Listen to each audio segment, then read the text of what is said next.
mngeona muone hiyo shughuli tunayowafanyia. Unajua mmekaa mmetuzoea, mmekula nchi hii, mmeitafuna. Nchi imebaki na minofu kidogo.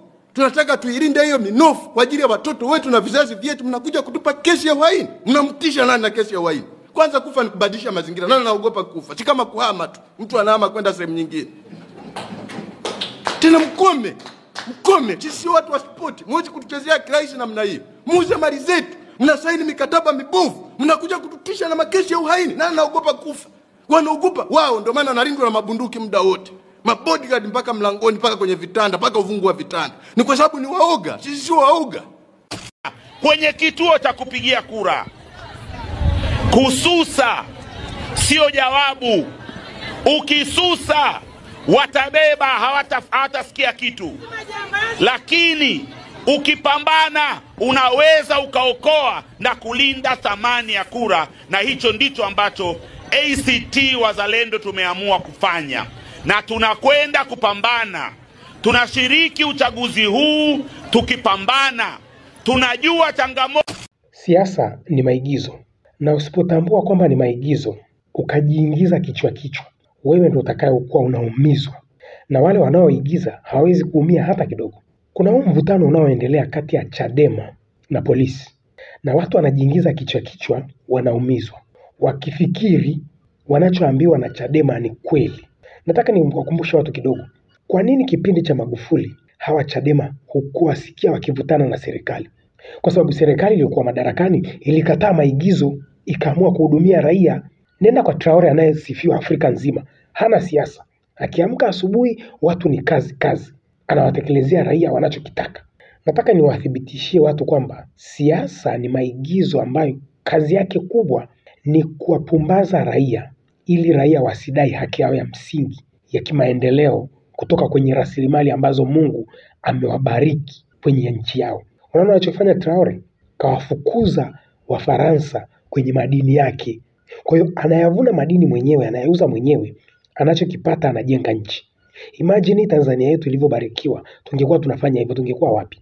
Alafu watu wanakuja kukuchezea akili yako kwamba wao watakuletea maendeleo ukiwapa uongozi kwa kutumia mfumo upi. Hawa Chadema ACT wangetuambia kwamba tunatakiwa tu nationalize madini yetu, mimi ningekwenda frontline kupigana. Yaani wangeniambia bana, it's time wa Tanzania tuuue mfumo wa kibepari ambao wanatudalalia mali zetu. Hatujui nchi inaelekea wapi. Nchi inakuwa na madeni daily, lakini yetu tunaambiwa ndio nchi imebarikiwa rasilimali. Mimi ningekuwa frontline nipigwe risasi nikufe. Lakini hizi rhetoric za anasema no reform no election. Alafu ACT Wazalendo anakuambia mimi naenda kwenye election. Hivi unawaelewa watu kweli? Chadema anakuambia tusifanye uchaguzi, tunataka mageuzi. Alafu ACT anakuambia sisi tunafanya uchaguzi. Which is which? Niliwaambia ndugu zangu, tuue siasa, tutengeneze mfumo wetu wa kimaendeleo utakao tutoa hapa tulipo. Nisikilize historia ambayo nilipata kwa Marekani kwenye podcast ya Marekani. Wakijuta ni namna gani nchi yao ilijisahau mpaka China ikawa na nguvu ambazo it's uncontrolled. Wanasema Chinese power is uncontrolled. Kwamba hakuna namna Amerika ataweza tena kuitishia China. Hawa walikuwa ni wanafunzi wa masomo ya siasa. Manake hawa ni wanafunzi ambao wanaandaliwa kuja kuwa mawaziri na marais maybe. Yaani wanakuja kuhudumu katika ngazi za kiserikali. Kumbuka kwa Marekani hawa mawaziri hawa, yani ni kitu unachokisomea.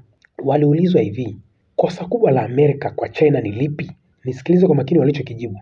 Walisema hivi, kosa kubwa walilofanya nchi ya Marekani kwa China ni kupeleka maendeleo ndani ya China kabla hawajapeleka demokrasi. Kwa nini wamesema kabla ya demokrasi? Kwa sababu walisema hivi, faida ya demokrasia kwamba akihudumu mtu ambaye ana prioritize wananchi zaidi, ni rahisi kumtoa yule mtu na kumuingiza mtu ambaye ata prioritize mabepari. Sijui umenielewa? Kwamba kwa mfano vile Magufuli yetu ambavyo aliingia, nia yake ikawa ni kutuhudumia sisi. Kitu ambacho ilikuwa ni kinyume na magharibi kama wanavyomchukia Traore sasa hivi. Kwamba kwa kutumia ile democracy watu wangeweza kumtoa Magufuli na wakamuingiza mtu ambaye angejali maslahi yao. Kwa hiyo kazi ya demokrasia ni kuhakikisha nchi zinakuwa ni underdevelopment. Hao ni Wamarekani walikiri kwamba kosa kubwa ni Marekani kutokufanikisha demokrasia ndani ya China wakati wakipambana kupeleka vile viwanda walivyovipeleka huko. What do you learn from that? Unajifunza nini? Demokrasia ni switch ya kuhakikisha walio ndani ya mfumo huu hawawezi kuendelea. Demokrasia ni mfumo wa kutengeneza vita ya wenyewe kwa wenyewe katika nchi zenu. Ni nchi ipi yenye demokrasia ina amani? Ni Marekani? Ni Kenya? Ni Tanzania? Which country ina internal peace plus democracy? Nitajie. Kuna watu wataniuliza unataka nini? Cha kwanza kabisa mimi ninachokitaka, huu mfumo wa kibepari unatuua ndugu zangu. Libya kipindi cha Gaddafi alikuwa anawasomesha watu bure, sifuri ulipi. Popote utakapotaka kwenda kusoma ndani ya ulimwengu, unataka kwenda kusoma Urusi, Marekani, Uingereza, wherever, Gaddafi alikuwa anawalipia watu gharama zote za masomo. Sasa hivi serikali imesema haina uwezo wa kusomesha tena. Serikali hiyo hiyo inafunga balozi katika nchi kibao. Gharama za uendeshaji hakuna. Ni kitu gani kimepungua? Kwa sababu Libya si ndio ile ile ambayo Gaddafi alikuwa anavuna mafuta anawahudumia raia wake. Ukipata mtoto anakupa dola 5,000, imagine. Yaani ukiwa na mtoto mmoja, yaani ukiwa na familia ya mtoto mmoja anakupa dola 5,000. Ukiwa na familia ya watoto wawili anakupa dola 10,000. Nenda katafute. You think I'm lying to you, si ndio? Gaddafi alikuwa anapata wapi? Na hii serikali hii haina. Hii serikali ni ya kidemokrasi. Kumbuka Libya kuna vita. Libya imegawanyika sasa. Kuna Libya Mashariki, Libya Magharibi.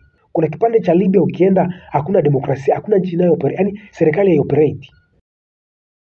Demokrasia imepelekwa. Watu wananyonya mafuta katika jina la uwekezaji. Nenda Iraq, kuna njaa isiyoelezeka. Nchi yenye mafuta. Mafuta yanakwenda wapi? Yanakwenda Brussels, Ubelgiji na Washington DC. Hivyo ndio vitovu vya demokrasi. We need to kill democracy in Tanzania, to nationalize vitu vyetu kama Traore alivyo nationalize madini yake, utaona maendeleo. Watu wanaumizwa katika level unprecedented. Nchi ikisaingia kwenye udalali, anayeumia ni raia. Nitakupa mfano mmoja mzuri. Siku hizi watu wanapita kwenye kivuko cha Kigamboni wanalipa 500. Wewe unafikiri yule anayepokea zile 500 atapenda vile vivuko vitengenezwe vikamilike? Do you think angalia anavyoimarisha miundombinu pale. Nani anaumia? Ni raia wa kawaida. Hiyo ndio democracy aka uwekezaji mabepari, you name it. 500 ni pesa ndogo sana kwa mtu aliye kwenye mfumo wa hela. Ila 500 ni pesa nyingi sana kwa maskini. Kigamboni wanakaa maskini. Tanzania bado ni nchi ya maskini. Kama alivyosema Ruto, unamlipisha mtu kivuko 500? Really? Alafu niambie yule anaye iko pale atafurahia kesho eti vivuko vimekamilika. We need to kill democracy. We need to reduce the power of central government. Kwa sababu kile kivuko kingetakiwa kinaendeshwa na mkoa wa Dar es Salaam plus Kigamboni district. Kwa sababu kile ni central government ina operate pale, ndio maana unaona vinakufa tu. Central government imeconsolidate power nyingi sana.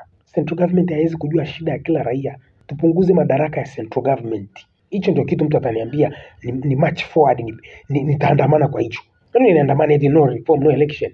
Alafu tukisha kuweka wewe uendelee kutuuza huko magharibi. Tunataka tutengeneze system yetu ya kimuongozi. Mimi nilicho suggest number 1, punguza madaraka ya central government. Kwa sababu mzungu akitoka Ulaya anamkamata head of state, ananyonya nchi anavyotaka. Tunatakiwa tupunguze madaraka ya central government, au wakuu wa mikoa wawe wana mandate, wanachaguliwa huko. Sasa mimi unanichagua unanipeleka mkuu wa mkoa wa Mara. Unafikiri mimi nitaenda kuwahudumia watu wa Mara? Na kusikiliza wewe namna tutakavyo haribu Mara. Yes, ili wawekezaji wafaidike. I don't care, you don't care. Twende kazi. Uwa democracy, uwa capitalism kama wazungu wanavyolia. Wazungu hawataki capitalism. Why are we embracing capitalism? Angalia nchi ambazo wananchi wake wanaenjoy. Achana na kelele za media za magharibi. Dunia nzima inamprotect Traore. Traore hana democracy. Kwa nini? Kwa sababu Traore anawahudumia the ground level citizen. Alafu you come and tell me tupiganie democracy. Which democracy? Ya kumfaidisha mtu aliye Brussels, Ubelgiji na Washington DC. Africa, the only way to liberate this continent by killing democracy in this capitalism. Tunahitaji tusimamie mapato yetu wenyewe. Inawezekana. Huwezi kuniambia tumeshindwa, yani kivuko cha Kigamboni serikali imeshindwa kusimamia. Like serious. Kwa ile 500 ambayo Baresa anaichukua pale wanagawana na serikali. Anayeumia nani? Hayo ndio maisha ya Marekani. Kill democracy, utaona maendeleo. Tundu Lissu analetwa mahakamani, anasema hataki kesi yake isikilizwe kwa njia ya mtandao. Anailazimisha serikali kwamba anataka aje mahakamani. Unafikiri ni gharama kiasi gani serikali inatumia kumtoa kule gerezani kumleta? Unafikiri dikteta Magufuli angekuwepo angekubali hicho kitu? Wangeweza kubishana hivyo? Angemwambia kaa hapo hapo. Tena angemwekea tena Magufuli mnamkumbuka vizuri kweli nyie. That guy was really dude. Ndio maana wakakimbia wote wakina Democrats. Serious man in business. A serious man wanakimbia. So Mama Samia, Tundu Lissu, Zitto Kabwe, hao wote ni players of Democrats. Kwa hiyo jiingize huko, unavunjwa miguu na polisi. Democrats ni njia mpya ya vita ya wenyewe kwa wenyewe ndani ya nchi yenu. Chunguza nchi zote zenye Democrats, ni hatari sana kwa raia. Anzia Marekani, kiongozi mkuu wa Democrats. Nenda Uingereza, uhalifu ulivyo juu. BBC haiwezi kuonyesha baskeli ya dola 500 ni deal. Ndugu zangu, tuelimike, dunia iko uchi wa mnyama. Tu question vitu legit, sio Democrats. Tu question tutamiliki vipi madini yetu yatufaidishe. Imagine tungekuwa tuna control madini yetu. Unafikiri kama Gaddafi alifanikiwa kucontrol mafuta, akalipia raia gharama zote za maisha, mpaka yani kwenye kilimo aliwalipia watu subsidy, yani unapata mbolea, usijui matrekta, everything free. Kazi yako zalisha chakula, leta sokoni. Imagine sasa hivi serikali inaambia watu haiwezi kuwalipia gharama za masomo. Libya ile ile, kitu gani kimebadilika?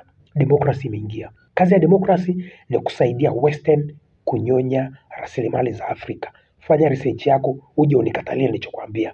Hiyo ndio kazi kubwa ya demokrasi. Wapumbaze watu, waibie rasilimali zao, wafanye maskini. Tuelimike, tusiwe wasomi.